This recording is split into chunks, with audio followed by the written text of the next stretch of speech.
They call it the Great Crusade. That's what the generals said in the speeches back in England. They talked about glory. They talked about liberating the world.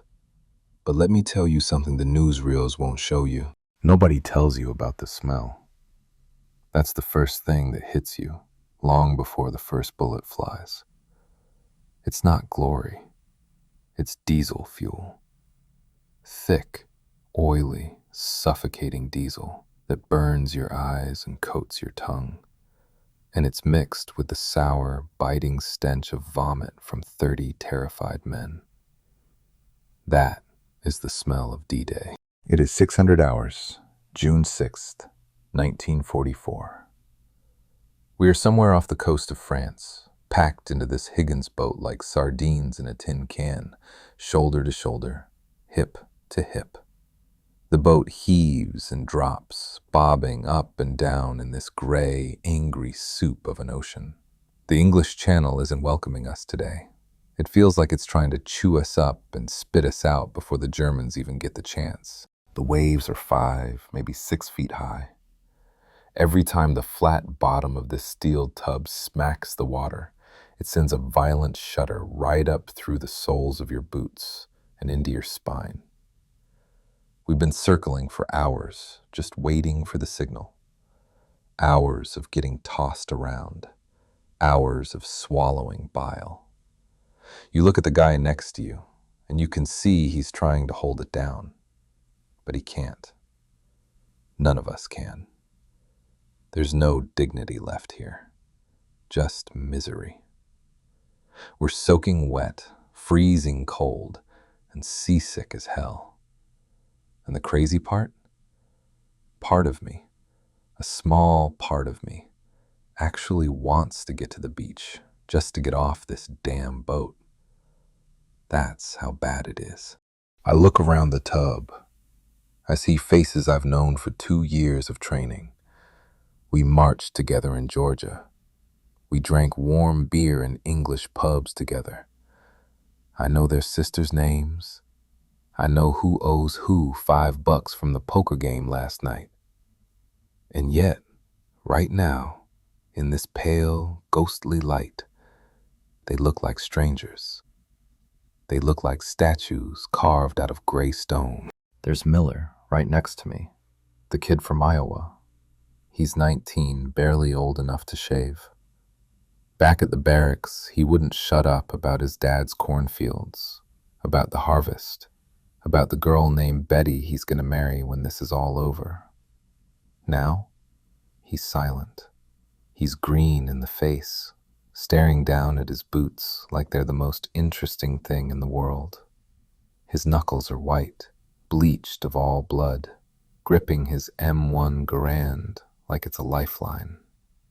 The rifle is wrapped in plyofilm, that clear plastic bag we were told to use to keep the sand and water out. It looks like a toy in a wrapper. Miller is praying. I can see his lips moving, a rapid, frantic twitching, but there's no sound coming out. The roar of the Detroit diesel engine drowns everything. I wonder what he's praying for. Salvation? Courage? Or just for the boat to stop moving? Then there's Sarge, standing near the front, right by the ramp. He's the Rock. He's been in the Army since before Pearl Harbor. He's chewing on the end of a cigar that got soaked an hour ago. It's unlit. We're not allowed to smoke. Not that you could light a match in this spray anyway. He's staring dead ahead at the steel ramp, that rusted slab of metal that's currently keeping the Atlantic Ocean out of our faces.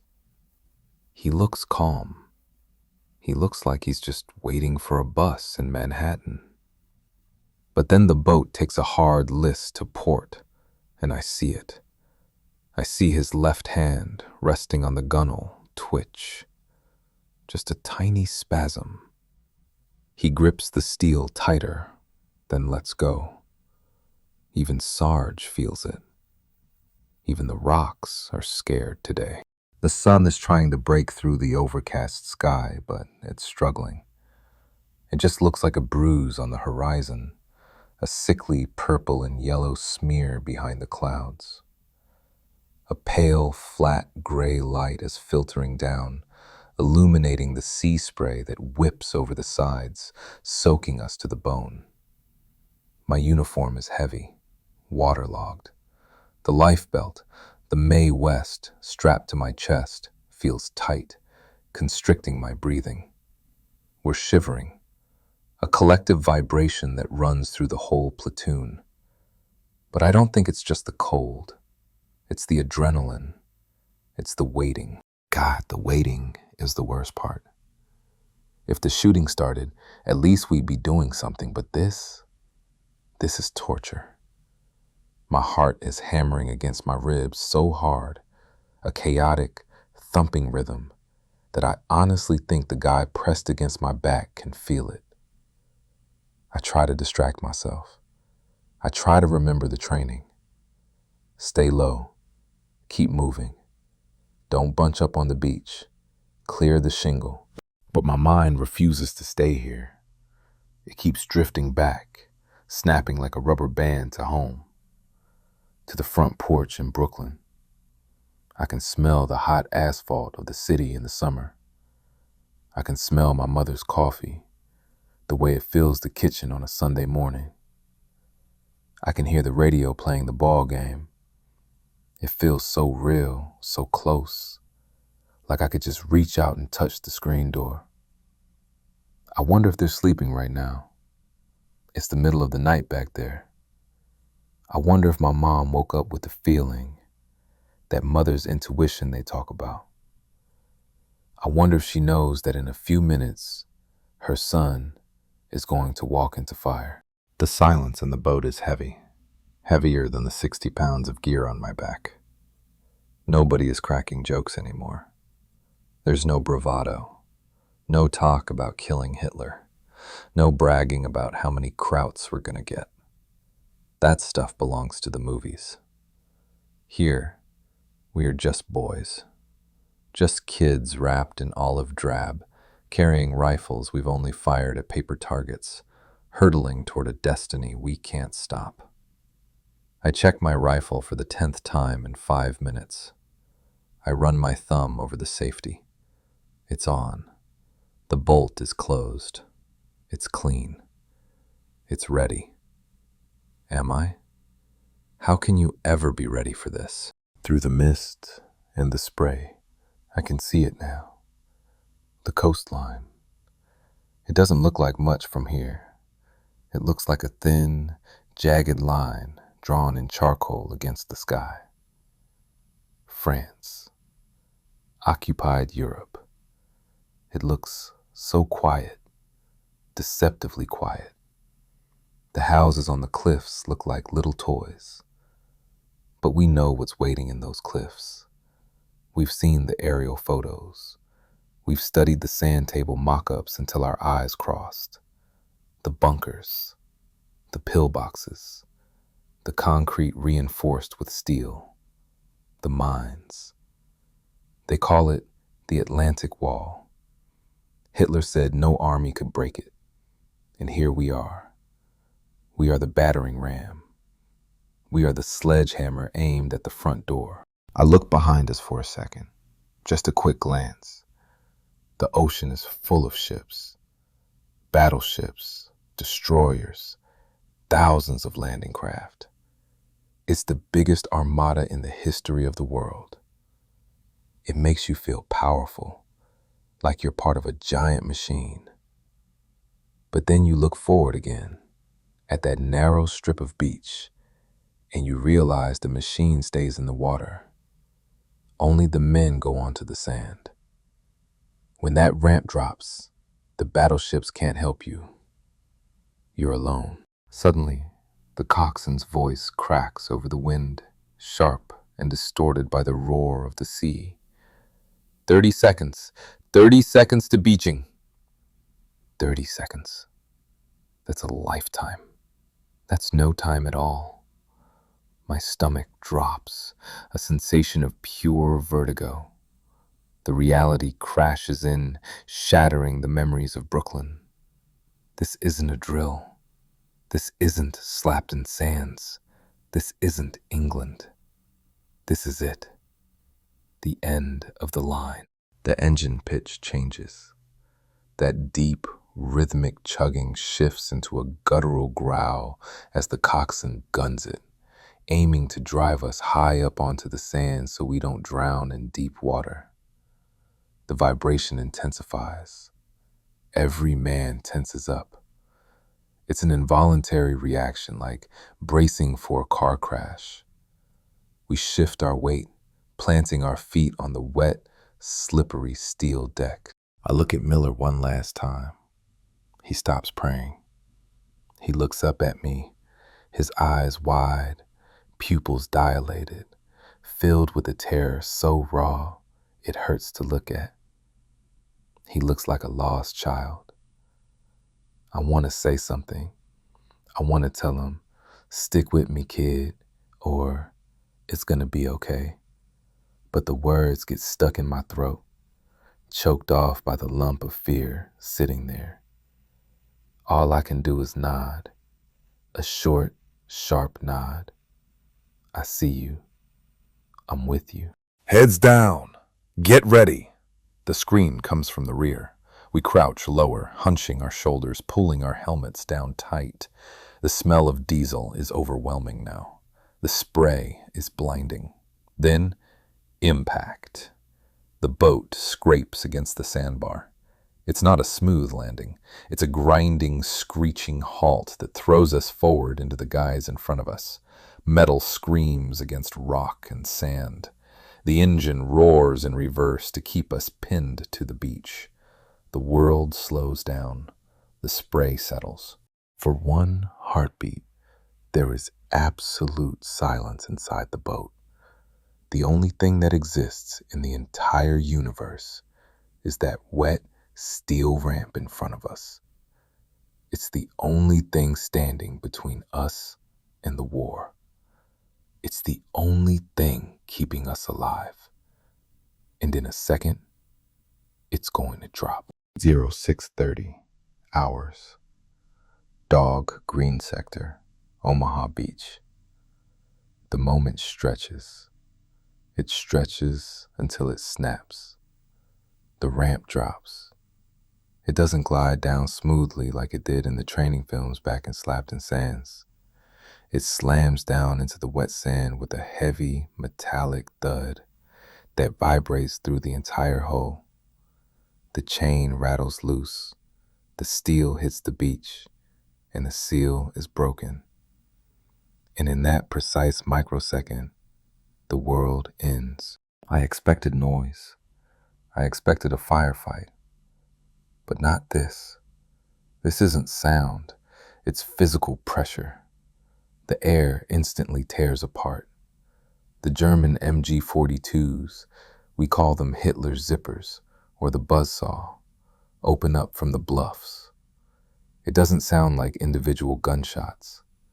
It sounds like canvas ripping, a continuous, high-speed brrrt that cuts right through the roar of the surf. 1,200 rounds a minute. It's a wall of lead, solid and impenetrable. Go, go, go, someone screams from the back. Maybe the coxswain, maybe Sarge, but the voice is cut short, swallowed by the cacophony. The first row of guys, God, they didn't even stand a chance. I was watching the man directly in front of me, a big corporal from Texas named Higgins. Big guy, always talking about his ranch. One second he was charging, screaming a war cry, and the next, he just disintegrated. I saw the impacts, sparks flying off his helmet, his chest plate, a mist of red spray and collapsing fabric. He didn't fall like they do in the movies. He just crumpled, like his strings were cut. He fell face first into the water before his boots even touched dry sand. The bullets are hitting the steel ramp like hail on a tin roof, sparking and ricocheting, a deadly firework display right in our faces. They're biting into flesh and bone with a wet, thumping sound that I will never forget. The ramp is a death trap. If I stay here, I die. If I go down the middle, I die. I jump. I have to jump. I don't wait for the order. I dive off the side of the Higgins boat, over the gunwale and into the water. The shock of the cold is instant, paralyzing. It knocks the wind right out of me. The water is deep, deeper than the intelligence report said. I go under, fully submerged. The 60 pounds of gear on my back, the ammunition, the rations, the shovel, the gas mask, it grabs me and drags me down like an anchor chain. I'm underwater. It's murky, churning, and violent. I'm thrashing, kicking, clawing at the water, trying to find the bottom. My boots sink into soft, shifting sand. I can't breathe. Panic flares up, hot and bright. I'm drowning. I'm going to drown before I even fire a shot. I'm swallowing salt water, gagging, but it tastes wrong. I push off the bottom with everything I have, my lungs burning, screaming for oxygen. I breach the surface, gasping, wiping the stinging spray from my eyes, coughing up fluid. And that's when I see it. The horror that no training could prepare you for. The water around the landing craft. It's not gray anymore. It's red. A bright, shocking crimson swirling with the white foam of the breaking waves. It's thick. We are wading through the blood of the men who jumped 2 seconds before us. The guys from the first wave, the demolition teams, they're floating all around me. Bodies rolling in the surf, tangling with the living. Move, don't stop. If you stop, you die. I'm screaming at myself, screaming inside my own head because I can't hear my own voice over the explosions. I push forward, the water up to my chest. It feels like moving through molasses. Every step is a nightmare. The bullets are skipping off the water surface, zipping past my ears like angry hornets. Thwip, thwip, thwip. I see splashes erupting all around me, little geysers of death tracking toward us. The machine gunners up on the cliffs aren't aiming at individuals. They're just traversing back and forth, mowing the lawn. And we are the grass. To my left, about 10 yards away, it's Miller, the kid from the boat, the kid who was praying. He's floating, just floating, face down in the surf. His pack is bobbing in the crimson tide. I can see the hole in the back of his jacket. I want to grab him. I want to pull him up, shake him, tell him to get up. But the survival instinct is a cruel, selfish master. It pushes me forward. I'm sorry, Miller. I'm so sorry. The noise is deafening. It's not just small arms now. Mortars are falling. Voomp, voomp, voomp. They're walking them down the beach, throwing up massive geysers of wet sand, water, and shrapnel. The concussion waves hit you in the chest like a sledgehammer, knocking the wind out of you, rattling your teeth. It's total chaos. There is no formation. There is no squad. There is no plan. There is only the animal instinct to find something, anything solid to hide behind. I see a hedgehog, one of those steel crosses made of beams, planted in the sand to rip the bottoms off our tanks. It looks like the only safety in the world. I scramble toward it, my boots finally finding purchase on the wet sand as the water drops to my waist, then my knees. I'm crying, I think. Or maybe it's just the sea spray. I dive, literally throw myself behind the rusted metal beam, just as a burst of machine gun fire chews up the ground where I was standing a second ago. Sand sprays into my face, stinging like glass. I'm shaking. I'm shaking so hard my helmet is rattling against the steel beam. I curl into a ball, trying to make myself small. I look up the beach. It looks like the moon if the moon was on fire. Bodies are scattered everywhere, looking like discarded rag dolls, twisted in unnatural angles. Equipment is burning, jeeps, tanks that didn't make it, flamethrowers that exploded. The smoke is black and oily, mixing with the gray mist. And the sound. Underneath the explosions, there's a sound that's worse than the guns. Men are screaming. It's a chorus of agony.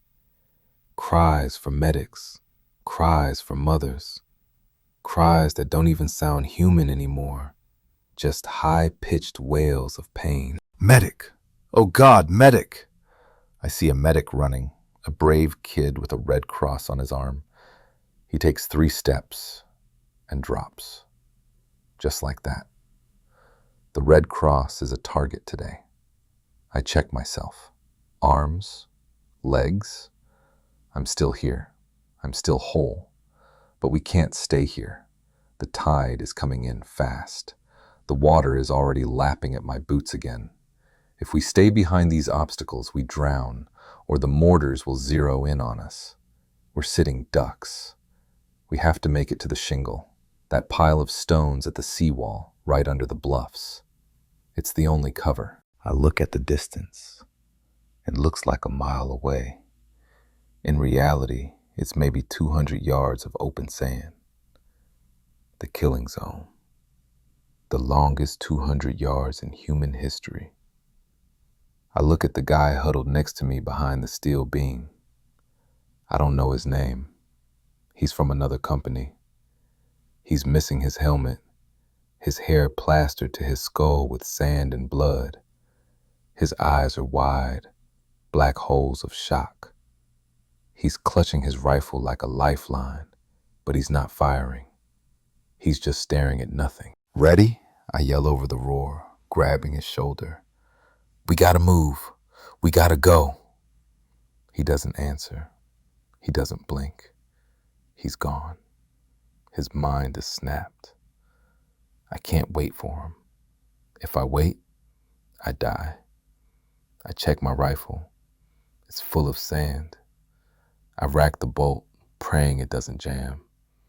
I take a breath, a jagged, shallow breath that tastes of cordite and death. I don't think. Thinking gets you killed. I just react. I get up and run. I run through the red surf. I run through the screams. I run through the valley of the shadow of death. I can hear the snap of bullets passing inches from my head. I slip on the wet sand, scramble back up, and keep running. I don't look back at the boat. I don't look back at Miller. I just run toward the fire, praying that the next step isn't my last. 900 hours. The shingle, right beneath the bluffs. I made it. I say the words out loud, just a whisper under my breath, but they feel foreign. I made it. I'm alive. I'm sitting here, huddled at the base of the seawall, my back pressed hard against the cold, wet stones. These stones, this shingle, is just a pile of smooth rocks, but right now, it feels like the most beautiful castle in the world because it's the only thing stopping the bullets. The intense, deafening roar of the landing has faded. It's not quiet. It's never going to be quiet again. But the noise has changed. It's no longer the constant, ripping canvas sound of the machine guns right in your face. It's shifted to the dull, sporadic thudding of distant artillery and the crack of rifle fire up on the ridge. The initial slaughter is over, replaced by a grinding, slow-motion battle for the heights. I reach into my tunic pocket. My hand. I stare at it. It looks like my hand, but it moves like it belongs to an old man. It's shaking so violently, a rhythmic tremor I can't stop, that I can barely hold the pack of Lucky Strikes. The cardboard is soaked through with salt water. mushy, and falling apart. I managed to dig one cigarette out. It's bent, damp, and looks pathetic. I put it between my lips, tasting the salt and the tobacco. I try to light it with my Zippo, but the lighter slips through my numb fingers twice, clinking against the stones before a flame finally catches. I inhale deep. The smoke hits my lungs, harsh and biting. It makes me cough, but it's the best thing I've ever tasted. It's the first thing that's felt real, truly real, in 3 hours. I turn my head. I don't want to, but I have to. I look back. I look back at the beach. God, from up here, a few feet above the waterline, you can see the whole panorama of the cost. You can see what we paid. The tide is turning now, receding slightly, pulling back the curtain to reveal the debris of the morning. It looks like a graveyard of steel and flesh. It looks like a junkyard where the devil threw a tantrum. There are burning tanks, the Shermans that were supposed to save us, now just black iron coffins spewing thick smoke into the gray sky. There are twisted landing craft, half sunken in the surf, their ramps open like dead mouths.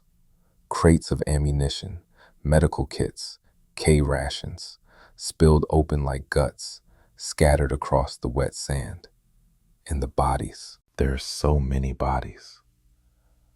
I try to count them, but I lose track. They lie in the sand in awkward, unnatural poses, arms outstretched as if reaching for home, legs twisted beneath them. Some are face down, some are face up, staring at the clouds with eyes that see nothing. They wash back and forth with the gentle, indifferent rhythm of the waves. The ocean doesn't care about the uniforms. It doesn't care about the cause. It just keeps moving, rhythmic and cold, washing the red stains away. I watch a wave crash over a group of fallen men. The foam turns pink, a bright, frothy strawberry color. And then, as the water pulls back, it fades to gray. The ocean is scrubbing the beach clean, turning the blood into foam, erasing the evidence of what happened here at 6:30. I check my squad, or what's left of it. We started with 30 men in that Higgins boat. 30 loud, scared, hopeful guys. I look down the line of men huddled against the shingle. I count 1, 2, 3, 7. I count 7 men here at the wall. 7 out of 30. Where are the others? I know where they are. I don't have to ask. I saw them fall. I saw Higgins disintegrate. I saw Miller floating. I stepped over them to get here. I literally stepped on the bodies of my friends to survive. I left them behind in the rising tide. There's a hollowness inside me right now. A massive, gaping void in the center of my chest. Back in England, I thought that if I survived D-Day, I'd feel happy. I thought I'd feel triumphant, like a hero in a newsreel. But I don't feel anything. I don't feel joy. I don't feel pride. I feel scraped hollow, like someone reached inside with a spoon and scooped out my soul. I feel guilty for drawing breath when Miller isn't. I look at the man sitting next to me. It's Sarge, the Rock, the man who seemed invincible on the boat. The cigar is gone. He's taken off his helmet, revealing a pale, sweaty forehead. He's holding something in his massive, dirt-stained hands. It's a picture. A small, black and white photo of his wife. I can see a smear of blood on the glass. Not his blood, someone else's. He's wiping it off with his thumb over and over again, a repetitive, obsessive motion. He's crying. Not loud wailing, just silent, heaving sobs that shake his heavy shoulders. He's staring at that picture like he's trying to memorize it before he forgets what peace looks like. He's the toughest man I know, the guy who marched us into the ground in training, and he's broken. We all are. We are just fragments of men glued together by shock. Suddenly, a radio crackles nearby. The static hisses, cutting through the mood. A radio operator, a kid with a bandage wrapped around his head, speaks into the handset. "We took the beach." His voice cracks, wavering. Command says the beach is secure. Secure. The word hangs in the air like a bad joke. Secure. That's a military word. It's a word for generals looking at maps in dry rooms miles away. It doesn't capture the truth. It doesn't capture the smell of burnt flesh that's drifting on the wind. It doesn't capture the eyes of the boy I saw earlier, dying 5 feet from the shore, screaming for his mother while the water filled his lungs. It doesn't capture the silence of Miller floating face down, bobbing in the crimson tide. Secure implies safety. There is no safety here. There is only survival. I look out at the horizon again, past the carnage on the sand. The Armada is still there, thousands of ships filling the sea, extending as far as the eye can see. Battleships firing their massive guns, destroyers prowling the coast, transport ships unloading more men, more tanks, more supplies. It's a majestic sight, I guess. A display of industrial power that the world has never seen. History books will write about this day. I know they will. They'll use big words. They'll talk about strategy, about flanking maneuvers, about the genius of Eisenhower. They'll call it the Great Crusade. They'll call it a victory. And I guess, technically, it is. We opened the door. We breached the Atlantic Wall. We're in Europe. The Nazis are retreating from the beach. But as I sit here, shivering in my wet, sand-filled uniform, listening to the low groans of the wounded that the medics haven't reached yet, I know the truth, the real truth. The price of this beach wasn't paid in gold. It wasn't paid in strategy or brilliant orders. It was paid in seconds. It was paid in the beat of a heart that stopped too soon. It was paid by the guys who never made it to the shingle. It was paid by the fathers who won't go home to their cornfields, and the boys who won't marry their high school sweethearts. I take one last drag of the cigarette. It burns my fingers, and I flick the butt into the wet stones. I pull my diary out of my waterproof bag. My hand is still shaking, but I manage to open it to the page marked June 6th. I write one sentence, just one, because there are no words for the rest. I close the book and rest my head back against the cold stones, closing my eyes for just a second. The sound of the waves is still there. Swish, crash, swish, crash. The water down there is still stained. They can call it D-Day. They can call it the longest day. But for me, for Sarge, for the ghosts drifting in the tide, this will always be the morning the ocean bled.